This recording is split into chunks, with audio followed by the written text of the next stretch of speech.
Preparem-se para um mergulho no futuro, porque o episódio de hoje está carregado de inovação. Nosso convidado é Pedro Carneiro, sócio e diretor de investimentos na Ace Ventures, uma investidora early stage focada em startups que estão no comecinho de suas trajetórias, mas que já exalam grandes ideias. Pedro vai nos mostrar como implementar inovação de forma verdadeira, sem aquelas buzzwords vazias ou modinhas passageiras. Afinal, quem vive no mundo das startups sabe que inovar não é só ter uma ideia genial, mas também colocar essa ideia em prática, tirando do papel e transformando ela em realidade. Tudo isso e mais um pouco daqui 7 segundos.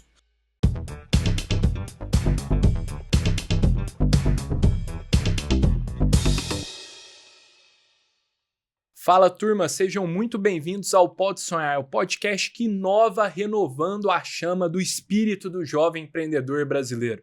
Lembrando que o Pode Sonhar vai ao ar todas as terças-feiras no seu streaming de áudio preferido e a gente também distribui nosso conteúdo diariamente nas nossas redes sociais no Pode Sonhar PDC. Eu sou o Miguel, empreendedor e host aqui do episódio e hoje, turma, estamos aqui com um convidado mega especial, o Pedro Carneiro, que é sócio e diretor de investimentos na Ace Ventures, investidora early stage que atua primariamente como venture capital para startups que estão no seu estágio inicial. Pedrão, muito obrigado por ter aceitado o convite de estar aqui. Imagino. Prazer é meu. Obrigado pelo convite. Coisa boa, Pedrão. Cara, estou muito animado com o nosso papo. Antes da gente começar, vou dando um recado aqui para a nossa audiência, trazendo uma provocação, turma, de o que vocês têm feito para proteger o cliente, os clientes de vocês, porque com a digitalização da economia, especialmente aquelas empresas que trabalham com grande volume de clientes, se faz como algo fundamental, cara, oferecer soluções e garantias de proteção para os seus clientes. É exatamente aí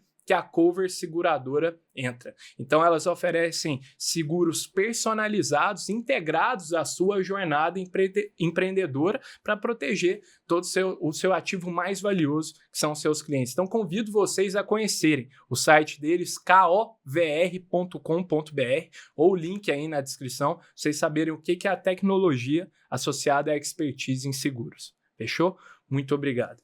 E, Pedrão, agora entrando de fato aqui, cara, no nosso episódio, nas vias, cara, eu queria, fazer um contexto aqui, cara, que a gente sempre tem uma audiência aqui no Pode Sonhar de jovens empreendedores. Não necessariamente jovens de idade, mas pessoas que estão ali na sua jornada empreendedora começando. Então, a gente sabe que você, Pedrão, com a Ace, investe, está em contato com essa galera o tempo todo e um dos braços de vocês ali, uma das verticais, é a Dojo, né? Então, cara, uma escola de inovação, assim, uma coisa que trabalha todos os aspectos de inovação. Então, a gente pensou em pautar o episódio exatamente nisso, Pedrão. Como aplicar inovação de verdade no negócio das pessoas. Você acha que faz sentido, cara? Com certeza. Inclusive, a Dojo, junto com os outros negócios, né? A gente até estava comentando aqui um pouco do nosso contato como Ace, o histórico com as plataformas de educação. E a Ace, ela nasceu por esse motivo, né? A nossa missão ali no início era mudar o Brasil através da inovação. E não tem como fazer isso se não for através das pessoas, né? Perfeito. Então, tem as pessoas de dentro da Ace, mas também tem as empresas que a gente investe, né? A gente já investiu em mais de 150 negócios até agora, mas também tem o público geral que vai ser empreendedor, e mesmo aqueles que vão ser empreendedores e não vão ser investidos por um venture capital, e que estão empreendendo em uma outra área, que não necessariamente é tecnologia, as pessoas importam também para poder mudar o Brasil pela inovação. Legal, Pedro. Então, cara, eu acho que vale muito a pena você explicar um pouco do que são várias verticais, a Ace toca em vários pontos, como é que vocês funcionam, especialmente o que é a Dojo, essa vertical em específica, cara. Legal, perfeito. Eu vou deixar a Dojo por último, então, para a gente entrar mais a fundo. Né? A Ace nasceu como uma aceleradora de negócio em 2012. Né? Eu estou aqui na Ace desde 2019, mas os dois fundadores, o Pedro e o Mike, eles eram empreendedores juntos. Né? O Mike já estava no seu quarto empreendimento e o Pedro no seu terceiro, então tinha essa veia empreendedora. Eles criaram um negócio chamado Zupapub, que foi o primeiro site de reserva de mesas do Brasil. Na Europa a gente tem o Open Table, né? Sim, a gente tem outras empresas nos Estados Unidos. E aqui no Brasil eles criaram essa empresa que, se eu não me engano, em 18 meses chegaram em mais de 30 mil restaurantes. Então o negócio estava com um crescimento muito bom. E aí depois de 2 anos eles venderam a empresa para o Peixe Urbano, que na época, né, eles estavam se fundindo com o Groupon. Absurdo, então foi ali em 2011. E com esse capital eles decidiram... Um dos primeiros cases, talvez, assim. Sim, um dos primeiros cases, e que na época, né, 2010, 2011, não tinha nenhuma fala de investimento anjo, venture capital, unicórnios. Cara, aqui no Brasil isso era existente. Enfim, e aí eles venderam a empresa e usaram esse capital para poder criar e investir em outros empreendedores. O Pedro já era professor de empreendedorismo lá na ESPM, e a primeira turma de aceleração da ACE foi dentro da sala de aula da ESPM. Legal. Então, essa conjunção, né, de educação e aceleração, ela vem já de muito tempo. E aí, como a gente evoluiu ao longo desse tempo, né? Você falou que são vários negócios. Hoje, a frente da ACE Ventures, que é o que eu toco, né? Ela evoluiu para uma frente de investimentos, em que a gente tem fundos de investimento e capital de investidores que a gente vai investir em negócios que têm potencial de crescer e depois vender esses negócios lá na frente. Né? Como eu falei, são 150 empresas já investidas e já vendemos 32 delas. Então, já vendemos empresa para o Mercado Livre, para Lynx, Loft, B2W, Empíricos, tem Itaú. Muita gente que já conseguiu realizar uma jornada de sucesso com a gente, então isso foi muito bacana. Legal. E ao longo do tempo isso foi... Tem algumas das investidas que os empreendedores já passaram aqui pelo Pode Sonhar. A NetShowme. NetShowme, do Rafa, já passou por aqui. Pô, eu tô no conselho do Rafa hoje. Que legal. Um abraço pro Rafa, ele é ótimo, empreendedor incrível. E aí é interessante ver como o Rafa é um bom exemplo, né, mas a pessoa, quando ela é empreendedora, ela não empreende em uma coisa só, ela empreende em todos os aspectos da vida dela. Se você conversou com o Rafa na profundidade e para olhar para outros aspectos da vida dele, é o mesmo jeito de pensar e ele aplica isso em todos os lugares. E é um pouco do que a gente faz também, né? Ao longo desse tempo a gente foi evoluindo, né, para outros tipos de negócio. Em 2015, 2016, a gente criou uma aceleração corporativa, que na época chamava Acelera Corp, para ajudar as corporações a operarem o mesmo modelo de aceleração que a gente fazia, e sempre trabalhamos com empresa grande, né? Então, os nossos primeiros clientes foram a Bácia, Braskem, BTG. Animal. Então, desse início, né, que veio a Ace Cortex, que o que era Acelera Corp, que era uma coisa meio que um braço, né, da aceleração, virou uma consultoria de inovação totalmente independente, hoje com mais de 100 colaboradores. E das 200 maiores empresas do Brasil, 177 são nossos clientes. Então, a gente ficou focado nessas empresas grandes e já atendemos tudo que você pode imaginar, desde Go a Google, de Facebook a Gerdau, de ArcelorMittal a Vale, enfim, o que você puder imaginar. E, enfim, e a gente conseguiu pegar uma onda muito bacana de que as grandes corporações começaram a olhar para a inovação também, e a gente já estava fazendo isso já fazia 5 anos, né? Então, isso foi muito bacana. Então, e aí, mais para frente, né, a gente criamos ano retrasado, dessas 32 empresas que a gente vendeu, veio uma realização de... Por que a gente está fazendo isso só com as empresas do nosso portfólio? Tem muita empresa todo ano que a gente poderia ajudar a ser vendida ou a ser comprada, né, por outros negócios, porque a gente já tem a conexão. A gente tem a conexão com as 200 maiores empresas do Brasil e a gente tem a conexão com o mundo empreendedor. E aí, ano retrasado, a gente lançou a Ace Advisors, que é uma boutique de M&A, ou seja, onde a gente ajuda os empreendedores a realizarem a venda dos seus negócios. É bem mais complexo do que parece, tem um processo de venda que demora 1 ano e meio, 2 anos, mas o empreendedor normalmente ele vai fazer isso uma vez na vida dele. E o comprador vai fazer isso 3, 4 vezes por ano. Então tem uma assimetria grande ali de conhecimento e que a gente ajuda o empreendedor nessa parte. Legal. E aí, por último, que é a Dojo, a gente, junto com a Exame, com o BTG, criou um negócio para poder aproveitar os ativos da Exame, né, da editora lá na época, porque o BTG tinha comprado, e aproveitar esses ativos para a educação, né? Então a gente avaliou bastante quais são os ativos da Exame, ou qualquer negócio editorial. Você tem 2 principais benefícios, que é a autoridade e a pulverização, o alcance. Legal. Quais são os outros tipos de negócio que você mais pode usar esses 2 ativos? Educação. Né? E a gente criou junto com a Exame, com o BTG, o que seria depois a Dojo, né, que é exatamente para levar... É uma plataforma, né, de educação que tem cursos gravados, tem uma frente de assinatura. Legal. E também tem cursos que são síncronos, né, que é ao vivo. E também tem algumas expedições que a gente está construindo agora, mas sempre focado nessa frente de inovação e empreendedorismo. Animal. Então a gente pega empresas grandes e médias, de gente que está querendo se desenvolver nas áreas de inovação da sua empresa, ou quer se realocar, estava na área de produto ou de logística e quer ir para inovação, ou até os próprios diretores e gerentes de inovação que estão trabalhando em empresas menores para poder impulsionar as suas áreas.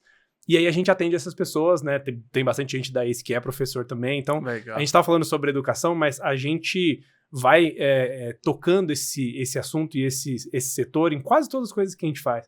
A aceleração gratuita é uma forma de educar. Sim. Eu sou professor, né? Tava falando na SPM e no INSPER, e agora a gente vai ter mais contato com a Link. Exato. Então, no fim das contas, a gente, trazendo o que a gente aprendeu e o que a gente sabe, né, para qualquer tipo de empreendedor, o negócio vem na volta. Então, é parte da missão, mas também é bom para os negócios. Porque as pessoas entendendo e conhecendo a gente, e a gente atraindo pessoas que pensam como a gente, as coisas andam bem mais fácil. Legal, Pedrão. Eu vejo que também, cara, esse espírito de compartilhar, de ser generoso em termos de divulgar o conhecimento, o repertório, as experiências, é muito do empreendedor. Isso tem muito dentro dos empreendedores, e eu vejo que, especialmente dentro da ACE também, cara, vocês são guiados por isso. É muito bacana ver o quanto, cara, vocês têm essa generosidade em compartilhar, em tá próximo das pessoas, do pessoal do ecossistema. E um tema central que vocês sempre fazem é inovação. E eu queria muito pedir a sua interpretação, Pedrão, muito se fala em inovação hoje, né, cara? É uma palavra da moda. Mas o que significa realmente implementar inovação, cara? Legal. Esse é um ponto muito interessante que eu tava refletindo enquanto eu tava vindo para cá, que a gente acabou cunhando vários termos da inovação aqui no início do mercado brasileiro, horizontes de inovação. A gente acabou se apropriando de muita coisa como esse, porque era uma forma de pegar o que a gente pensava na época e estruturar isso de uma forma que seja mais aplicável e mais simples de entender. Eu sinto que hoje, depois de, 7, 8 anos desse mercado se desenvolvendo, a gente começou a ir para outra ponta demais, como acontece com muitos mercados. Primeiro, a gente, né, os grandes especialistas tentam construir templates e alguns formatos e métodos, né, para aplicar o que eles aprenderam e conseguir realmente formatar isso. Só que tem muita gente hoje que começa pelos métodos, começa pelos templates e começa pelas receitas de bolo sem entender os princípios por trás disso. Verdade. E aí, quando a gente começa a trabalhar com inovação corporativa, que são de empresas grandes, com dezenas de milhares de funcionários, é claro que para isso funcionar numa empresa de 100 mil pessoas, você tem várias etapas e você tem vários frameworks e vários modelos para poder aplicar. Só que tem muita gente numa empresa de 100 pessoas tentando aplicar os mesmos modelos e os mesmos frameworks. Tem muita gente nas empresas de 10 pessoas tentando fazer um processo de inovação tão robusto e tão complexo quanto é o da Vale, por exemplo, ou do Gerdau. E eu acho que o principal ponto que a gente está trabalhando agora com inovação nas empresas é a complexidade do seu processo de inovação tem que ser compatível com o tamanho da sua empresa. Com a sua maturidade. Senão você gasta muita energia construindo templates e etc. e pouca energia agindo. Né? A gente aqui fala, né, na ACE, nós somos doers, né? A gente pega e faz. Então, eu sinto que hoje tem um pouco de desequilíbrio de pensar demais, se desenhar demais e experimentar e errar de menos. Porque a inovação é muito sobre isso. Né? Eu estava falando num evento que eu fiz com a Renault e com a BASF algumas semanas atrás, que inovar é você acertar errando. Ou seja, você erra. O seu processo é errar e validar, até que um dia você acerta. Sim. Né? E eu acho que essa parte que está se perdendo um pouco, agora que o mercado já está um pouco mais bem desenvolvido, tem muita gente tentando começar do final. Começa já com os livros prontos e com os modelos já montados, quando na verdade dá para fazer um negócio mais simples e que vai ter mais impacto. Legal, cara. Faz muito sentido isso. E você vê o quanto a inovação verdadeira depende também de uma cultura que incentiva o erro, né? E que suporta, que é um ambiente seguro para as pessoas testarem, né? Até no nosso também, Pedrão, super relacionado. A gente tava falando de podcast aqui antes de começar, cara. Uma super inspiração pra gente é o The Diary of a CEO, lá fora, do Steven Bartlett. E ele contratou, e eles divulgaram isso, uma uma diretora de experimentação. É uma head of failure. Tipo, uma diretora de fracasso ali para testar, experimentar. E eu acho que quem lidera em inovação são pessoas que têm essa mentalidade, que não tem medo de enfrentar esse fracasso e conseguem implementar esse racional na cultura das organizações, né, Pedro? Com certeza, com certeza. E isso é uma coisa que é muito mais difícil fazer do que falar. Aquelas coisas que é simples, mas é difícil. Sim, é difícil. Né? Então, eu acho que tem uma questão... Porque tem que ser organizado também. Claro, e tem até como você organiza os incentivos das pessoas para que a estrutura e a regra do jogo não jogue contra ela. Então, em empresas grandes, uma das coisas que a gente fala muito, né, olhando para a Cortex, né, para o trabalho com as grandes corporações, se você tem um head of failure, qual que é a meta dessa pessoa? Como é que ela bate a meta dela? É difícil, é delicado. Porque, ok, se você coloca uma meta em um incentivo, né, uma coisa que ela deve perseguir, naturalmente ela vai se alinhar para essa meta. Então, o jeito que você define a regra do jogo, as metas e o que ela deve atingir, porque também não dá para deixar a pessoa lá solta e falar, faz o que você quiser. Precisa de um direcionamento. E a meta é uma forma de você medir o direcionamento. Mas tem que tomar muito cuidado para não cair nas armadilhas das coisas mais tradicionais, que é, se você coloca uma meta de você precisa validar 3 experimentos com sucesso, ela vai diminuir o nível de arrojo, né, de risco desses experimentos, e aí vira uma inovação meio xoxa. Então tem um pouco disso também, e eu acho que uma outra coisa é como você mantém aquela pessoa motivada. Porque isso também tem um outro fator que é muito humano, que é, eu não quero perder, nem você. A gente não gosta de errar, ninguém gosta de errar. Pô, errei. Pô, e celebra o erro. Exato. E aí, se você coloca uma pessoa como head of failure, né, de ela vai experimentar e testar coisas novas e etc., e tudo bem ela falhar e ela errar, mas se você der 1 ano e essa pessoa ficar falhando e errando, provavelmente ela não vai querer continuar no 2º ano. Sim. Então tem que equilibrar também outras coisas de forma com que a pessoa consiga vencer de alguma forma e que você tenha um senso de progresso. Então, essas coisas são bem mais humanas e processuais do que um modelo de inovação. Tem razão. Se você acerta essas 2 coisas, provavelmente o resto consegue se alinhar depois. Faz sentido demais, cara. E especialmente no braço de vocês de investimento, Pedrão, eu queria, para separar, né? Você falou, pô, de que inovação é diferente, tem modelos diferentes para cada estágio de empresa.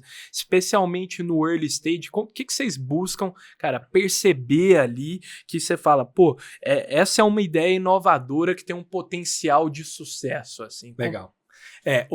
Nossa avaliação de investimentos, assim, é um negócio um pouco arqueologia. Porque a gente vai buscando sinais dentro da empresa e tentando entender o que aquilo significa e pegando aquele significado e montando meio que um esqueleto e falar, ok, então isso aqui mais ou menos parece com o tipo de coisa que dá certo no mercado. Então acaba sendo um trabalho bem investigativo, né? Certo. Claro, e aí, de novo, a gente começa da base, mas como que isso se desenvolve depois num template, que é o que a gente fala para o mercado, fala para as startups? Tem um modelo que a gente acredita muito e que é uma simplificação boa o suficiente do que a gente faz, a gente entra bem mais a fundo, mas é um jeito legal para dar uma visão sobre o que a gente olha, que é a metodologia dos 5 T's, né? Que a gente avalia 5 aspectos que começam com um T. O primeiro é o tamanho de mercado. Ou seja, qual é o tamanho do problema que aquela startup está, né, desenhando para resolver. Massa. Se ela atende muito bem um problema de um grupo muito pequeno de pessoas, provavelmente aquele negócio não tem o potencial de ser tão grande. Então, acho que essa é a primeira coisa. A segunda coisa é o time. Quais são as pessoas que estão fazendo isso? Se elas têm essa experiência passada, se elas têm experiência em empreender e validar, né, essas etapas. Então, conseguir entender, se eu tenho um negócio de AI, né, todo mundo agora é um negócio de AI, tem alguma pessoa ou um grupo ali dentro que realmente entende do que está falando? Sim. E quais são as dificuldades para colocar esse time para rodar? Tá. O terceiro é tecnologia, que é o produto. Ou seja, vamos olhar o produto, né? E tem muito aplicativo que chega para a gente ainda hoje. E a primeira coisa eu falo, ok, eu vou comprar uma assinatura. E a gente nem pede o trial, eu quero ver. É R$20, ok, compro aqui. E eu viro cliente. Porque você não tem como ser um bom investidor se você não for um bom cliente. Sem dúvida. Então tem muitas coisas que a gente também só investe quando a gente acredita. E conseguir olhar para o produto, o nível de entrega que ele tem, e se os empreendedores têm essa visão do cliente também é super importante. O quarto, que é a atração, ou seja, a velocidade que eles estão crescendo no mercado. Eu digo que uma das grandes frentes de validação, a maior, né, a mais pura e honesta de todos, é você tirar o dinheiro dos seus clientes. Se o cliente está te pagando, significa que ele enxerga valor naquilo. Total. E isso vale muito mais do que uma entrevista. Você pergunta, você gosta? Ele fala, sim, tá bom, então paga. Ah, não. É uma evidência concreta, né? A evidência irrefutável, né? É a que mais funciona. Então, o quanto essa empresa está crescendo e o quanto que os clientes estão, sabe, gostando da experiência. E o último que a gente olha é a trincheira, que é o que impede de um concorrente ou de um outro investidor fazer a mesma coisa do mesmo jeito, no mesmo modelo. O que vocês têm de especial? Sim. E aí, claro, como eu falei, isso demora umas 2 semanas para fazer e tem muito vai e volta com o empreendedor, mas quando você cobra essas 5 coisas, normalmente a gente consegue buscar algumas evidências já o suficiente para falar, ok, isso é o tipo de coisa que a gente acredita que vai dar certo e que a gente deveria investir, ou não, tem alguma coisa que ou falta, né? Ou a gente tá vendo evidências de uma coisa que o empreendedor não enxerga, ou vice-versa. Legal. Então, é basicamente isso. Esse é o processo. Legal, Pedro. E, cara, o que são alguns dos cases, assim, de empresas que passaram por esse processo, foram investidas, vocês avaliaram, colheram evidências ali, decidiram aportar, que você vê e fala, cara, essa aqui é uma das investidas que conseguiu verdadeiramente aplicar inovação disruptiva aqui, tá sendo um case, eu me orgulho de contar que a gente conseguiu entrar como sócio ali. Legal. Ótimo. Tem muitos cases que a gente falou não também, e o nosso feedback ajudou a empresa a andar, mesmo que a gente não tenha entrado. Mas acho que tem 2 cases bem legais e que são relativamente recentes, que a gente se orgulha pra caramba, assim. O primeiro é de uma empresa que chama Logcomex. Ela é de Curitiba, e é interessante que a gente investe muito em regiões que são fora do eixo mais tradicional, aqui São Paulo e Rio de Janeiro. Intencionalmente. Sim, porque ali tem muita oportunidade boa que os empreendedores só precisam desse apoio para poder realmente se alavancar. Então a gente investiu nesse negócio em 2016, ele até fez um outro podcast lá com o pessoal das telas, de que para fazer a aceleração ele tinha que ser Uber, então ele fazia o processo de aceleração, parava e ia fazer corrida pro Uber porque ele não tinha dinheiro para se manter aqui em São Paulo. E aí, enfim, ele operou ao longo desse tempo e uma das grandes frentes de inovação foi, ao longo de 3 anos, ele cresceu o negócio de uma forma bem consistente e o negócio da Logcomex, eles pegam o Big Data da importação e exportação e eles transformam isso em uma base que é buscável. É tipo o Google, só que da base de importação e exportação do governo brasileiro, porque por lei de transparência eles são obrigados a abrir esses dados, mas é muito difícil de navegar. Então a ideia deles no início simplificar isso. Eu consigo simplificar essa navegação e eu consigo vender esse tipo de acesso para quem trabalha com importação e exportação, para você saber onde está o seu pacote, quais são os impostos, onde entra e tal, porque já está tudo lá. Legal. E aí eles começaram com isso. E o negócio estava crescendo muito bem ao longo dos primeiros 2,5, 3 anos. Só que, e aí pensando numa inovação dentro do negócio, eles começaram a enxergar de uma outra forma, pegaram, por exemplo, isso foi uma coisa que o próprio empreendedor usando o produto, né, descobriu. Ele estava usando o produto para poder rastrear uma entrega, ele olhou e falou, olha, mas essa entrega aqui, eu consigo ver o valor que foi pago, eu consigo ver quais foram os itens, eu consigo ver, inclusive, o nome do fornecedor lá na China. Sério, velho? É muito aberto, é animal. Muito legal. Mas isso não pode ser útil para outra pessoa? Eles falaram, bom, pode ser. E se eu fosse vender isso como inteligência de mercado para as grandes marcas varejistas do Brasil, para entender como os concorrentes estão comprando, quais são a cadeia de fornecedores, os custos e etc. Isso dá uma visão muito grande. E aí eles mudaram o nome do produto e falaram, ao invés de eu vender para importação e exportação LTDA, eu vou vender para Renner, eu vou vender para alguns grandes varejistas e grandes marcas. E com isso eles conseguiram aumentar o ticket médio, eles conseguiram cobrar 20 vezes mais. Caramba, velho. E aí, em 6 meses, a empresa dobrou de tamanho. E aí, eles saiu de um aspecto B2C. E que era mais operacional.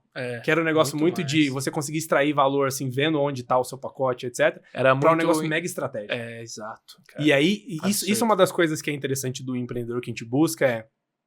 O empreendedor que a gente busca, ele é um eterno insatisfeito, inconformado. O negócio dele estava indo bem, mas ele achou um outro caminho e que fez aquele negócio subir, assim, exponencialmente. Até que ano passado, que foi quando a gente vendeu a nossa parte, eles levantaram 20 milhões de dólares e vão expandir para os Estados Unidos, usando o mesmo modelo. Sim. Então, um cara que tinha que fazer Uber para poder morar em São Paulo e pegar um hostel para levantar 20 milhões de dólares aí 5 anos depois. Sim. Então, super case e eu gosto desse case de inovação no meio, porque o negócio dele, ele não estava dando errado, estava dando certo. Ele não ia quebrar, porque estava dando dinheiro. E ainda assim ele falou, não, tá bom. Cara, o que eu posso fazer de diferente? Isso. Né? Isso é muito legal. Isso é muito legal porque ele intencionalmente, assim, buscou essa inovação. Não se acomodou. Ele poderia ter se acomodado e não, cara. Ele foi ali buscar intencionalmente a inovação. E você vê quando é assim, é diferente mesmo, cara. É isso aí. Legal, Pedrão. E, cara, outra coisa que eu queria que você compartilhasse, cara, você falou que, também dão dicas para os empreendedores, mesmo que, não foram investidos, também buscam, cara, ajudar. O que são os desafios que esses empreendedores nesse estágio inicial enfrentam ao implementar a inovação, pensar em soluções disruptivas? Legal, muito bom. Eu digo pro meu time, né, que no fim das contas o nosso trabalho não é só investir. Porque todo ano a gente fala com mais ou menos 1.500 empresas e para poder investir entre 10 e 15. Então, se for parar para pensar, 99,7% das vezes é não. Então, nosso trabalho é muito mais falar não do que falar sim. E se a gente não é muito bom em falar não, se a gente não gera valor para o empreendedor quando a gente avalia o negócio dele, não entrega isso de volta, por que ele vai voltar? Tem empreendedor que a gente investiu depois da 5ª vez que ele chegou pra gente. Porque o negócio vai evoluindo, né? A gente vai acompanhando. Então, a gente começou a ficar muito bom de passar esse feedback e esse diagnóstico. E onde são os principais desafios dos empreendedores na nossa visão, principalmente os caras que estão ali nos primeiros estágios, é que normalmente eles não são tão bons de identificar coisas positivas e negativas sobre a validação que ele está fazendo. Ele tem que buscar aquele tipo de sinal que a gente olha quando a gente vai investir. E na maioria das vezes o que acontece é, um negócio que está nos primeiros estágios, ele pode demorar de 1 a 3 anos para você validar e falar, bom, é isso mesmo que eu preciso fazer. Esse é o produto, esse é o problema, e isso demora. Só que tem muito empreendedor, a gente estava falando dos incentivos, né? Que as pessoas, né, qualquer tipo de empreendedor, ele precisa sentir progresso. E aprender não parece progresso. Quando você tá lá estudando no colégio, na faculdade, né, passa 6 meses e fala, pô, eu não tô mais próximo, o que mudou? E é um negócio que quando você olha em longo prazo é mais fácil de ver, mas em curto prazo é muito difícil. Então, tem muito empreendedor que corta esse caminho e pula essa etapa e começa a escalar, fala, legal, é isso que eu vou fazer, e começa a colocar energia e conquistar cliente em um modelo de negócio que não vale a pena ser escalado. Entendi. E aí você começa a entrar em um ciclo negativo que é, se você tem 0 clientes e muda de ideia, tudo bem. Amanhã você começa a fazer um negócio diferente e acabou. Se você tem 10 clientes e muda de ideia, já dá uma dor de cabeça. Você precisa ligar para todo mundo, cancelar, mandar um e-mail, sei lá. Quando você tem 10 mil clientes e você fala, putz, isso aqui não vai dar certo, você não volta atrás mais. Sim. Então, eu acho que o principal desafio e o erro dos empreendedores é, eles passam tempo de menos até ter certeza do que realmente é um negócio que vai ser o negócio do futuro. E eles tentam escalar um negócio que tem um ou outro erro muito fundamental e que eles não percebem no início, né? Porque eles não têm o olho treinado como um investidor, e passa. E aí, quando chega lá na frente, eles estão 2 anos trabalhando, eles já levantaram dinheiro de um outro investidor e etc. E eles olham e falam, putz, mas eu devia ter seguido por aquele caminho. Tarde demais. E aí fica muito difícil de voltar atrás. Então, o que os empreendedores acreditam que é tempo perdido no começo, de, nossa, eu queria só tirar isso da frente e encontrar a veia do negócio logo, é uma coisa que a gente incentiva os empreendedores a parar e pensar mais. É por isso que você está levantando dinheiro de fora, né? Para você não morrer enquanto você pensa. Então, para e pensa. Né? Isso é uma coisa que eu sinto que aqui no Brasil, o empreendedor ele é muito mais ansioso. Sim. Lá nos Estados Unidos, na Europa, como você tem mais capital, o cara fica 3 anos experimentando, validando e tal, mas quando ele acerta a veia do negócio, ele cresce aí muito ele acelera. Entendi. E aqui a gente ainda inverteu um pouco as prioridades e acontece muito. Isso é uma coisa que a gente mais fala para os empreendedores, que eu até estava comentando para o Ícaro, que é, o nosso trabalho é falar para os empreendedores fazerem menos.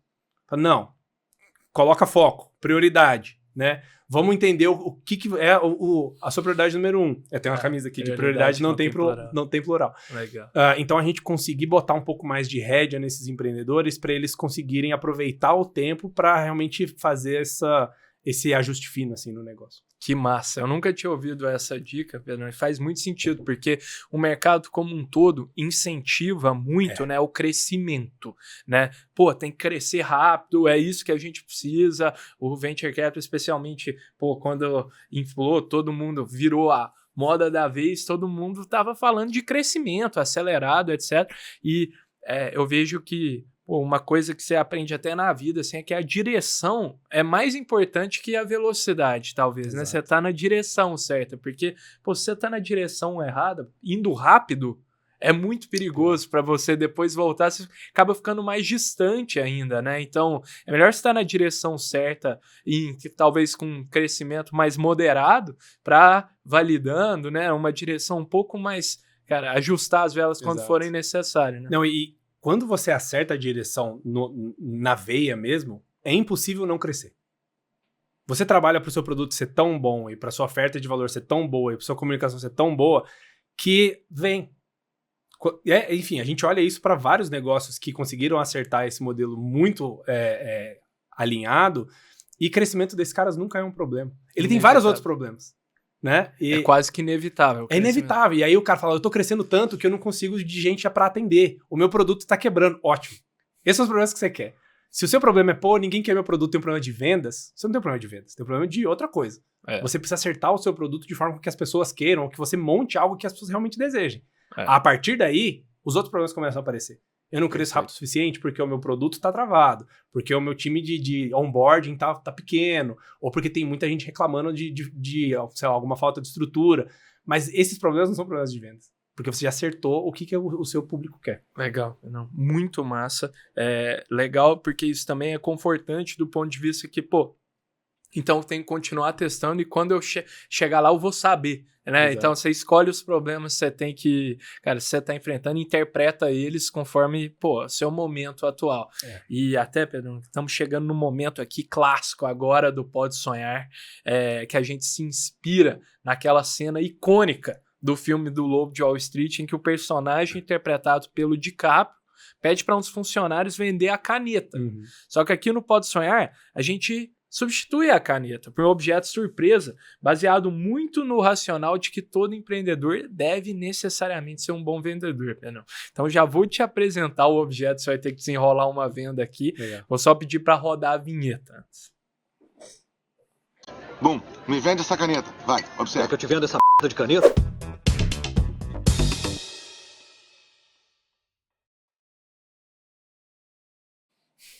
Ó, Pedrão, objeto da vez aqui, pra gente desenrolar a venda, cara, é um garfo. Mas o que é? A gente tá falando de inovação, Pedrão. A gente tem que vender um garfo que seja para uma função que não seja a sua principal. De se alimentar, levar o alimento até a boca. Uma função diferente. A gente tem que pensar uma inovação para esse garfo aqui. Para o público-alvo que você quiser, fique à vontade para vender da maneira que você preferir. Fechou? Claro. Eu vou dando um tempo pra você pensar, Pedro. Aconteceu dando um recado aqui pra audiência, turma. Estamos com uma comunidade de jovens empreendedores para formar, de fato, uma rede de apoio pra gente se ajudar nos desafios comuns da galera. Uma comunidade gratuita no WhatsApp ali.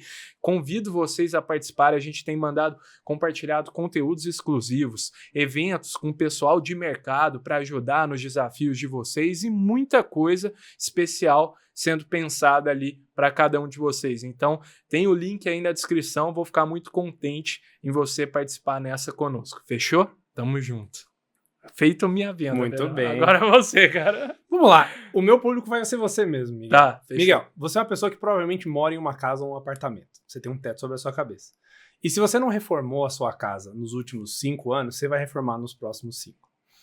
E se eu te dissesse, claro, se você reformou, você sabe exatamente quanto que custa cada uma das coisas, porque reforma, eu como engenheiro civil eu vou saber, você não termina, você desiste. Ok, chegou ali, tá bom, não vou fazer mais. Tá feito. E se eu te dissesse que um garfo pode ser o acabamento mais barato que você vai ter por metro quadrado para alguma parede, algum ambiente da sua cozinha ou da sua casa, por exemplo. A gente olha para essa parede aqui, né? Isso aconteceu muito agora nos últimos 5, 10 anos. Tem sempre uma parede que é diferente na sua casa e que você vai colocar um LED ou algum cimento queimado, algum tipo de acabamento. E esse negócio é caro.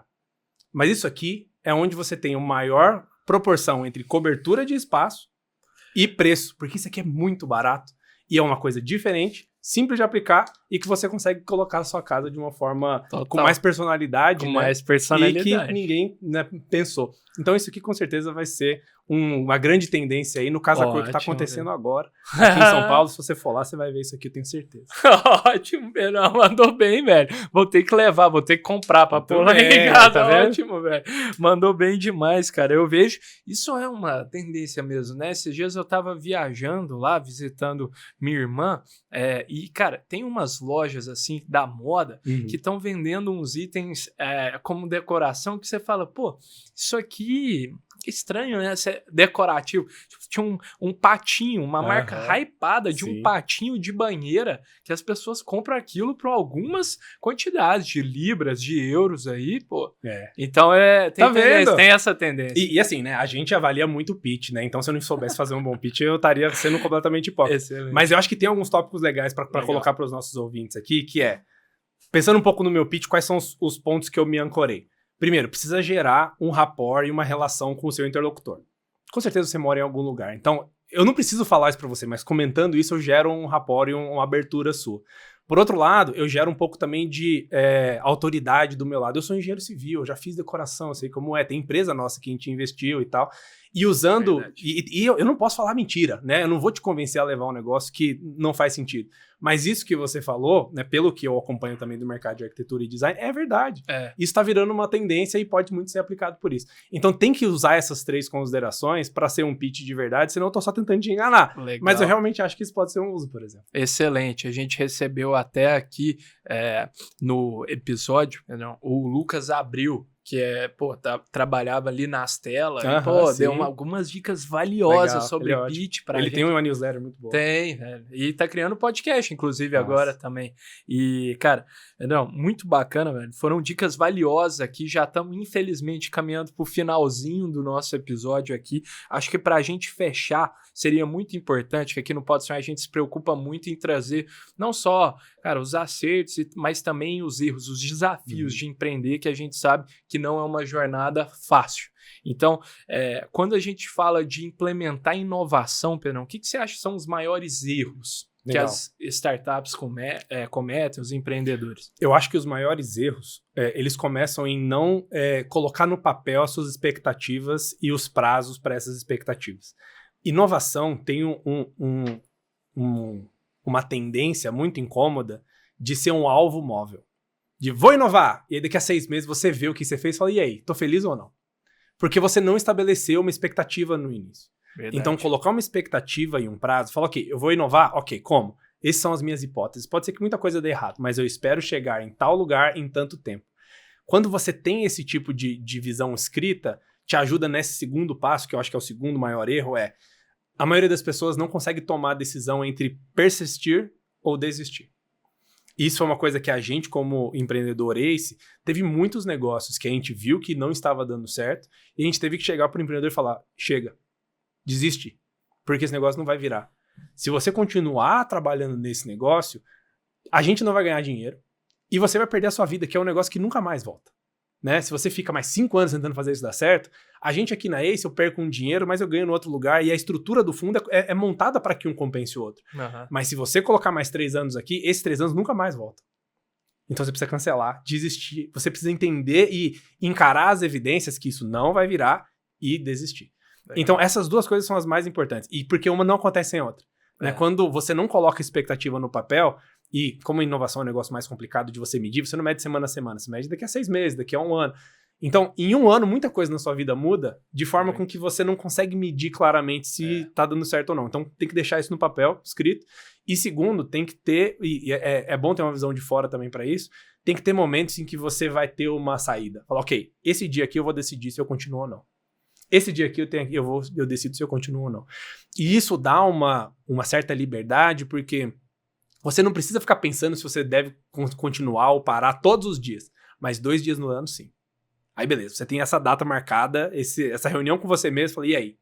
Vamos pegar tudo que você escreveu, o que aconteceu, decide. Compromisso. Então essas são as coisas mais difíceis, porque o dia a dia entra no meio do caminho. E a vida acontece e a gente acaba se perdendo, sabe? Nesse tipo de coisa que é mais de longo prazo. E eu acho que esse ponto é importante, porque você é forçado a tomar uma decisão, né, Pedro? Exato. E o empreendedor sempre é dito para ele, tem que ser resiliente, continuar testando. Então, se algo não tá dando certo, é melhor que ele tome e já parta para a próxima, né, Exato. Pedro? Com certeza. Baita dica, cara. Queria te agradecer imensamente pela generosidade aqui, ter compartilhado tanto. Eu aprendi muito, de verdade. Tenho certeza que a turma também. Legal. Obrigado pelo convite, Miguel. É um prazer estar aqui. Contem sempre com a gente. Enfim, e boa sorte aí pro Pode Sonhar. Um negócio que a gente acompanha e admira bastante. Vamos juntos, Cedrão. Valeu demais, turma. Muito obrigado para todo mundo que nos acompanhou até aqui também. Espero que vocês tenham curtido. Não se esqueçam de se inscrever no nosso canal, dar like nesse vídeo, compartilhar com um amigo e, mais importante, comentarem aí o que vocês acharam. Fechou? Tamo junto. Vejo vocês na próxima. Valeu.